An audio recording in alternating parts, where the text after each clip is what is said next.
கேட்கின்ற பொழுது, உனக்கு என்ன வேண்டும் என்று பெருமான் கேட்ட பொழுது, புழுவாய் பிறந்திருந்தும் புண்ணியா உன்னை மறவாமல் இருக்க வேண்டும் என்று சொன்னார்.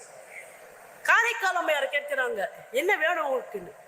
இரவாத இன்ப அன்பு வேண்டி பின் வேண்டுகின்றார் பிறவாமை வேண்டும், மீண்டும் பிறப்பு உண்டேல் உன்னை என்றும் மறவாமை வேண்டும், இன்னும் வேண்டும் நான் மகிழ்ந்து பாடி அறவா நீ ஆடும் போதும் அடியின் கீழ் இருக்க. எல்லாம் நடக்குமா?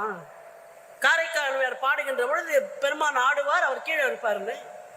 திருவாலங்காற்றுக்கு உண்மையான பக்தியுடைய ஒரு சைவ பக்தன் போய் மனம் ஒன்றி மனம் உருகி அங்க தியானத்துல இருந்தால் காரைக்கால் அம்மையார் பாடும் அந்த தாளத்தின் ஓசையும் ஆண்டவனுடைய ஆட்டத்தையும் உங்களால் உணர முடியும் என்பது சத்தியம்.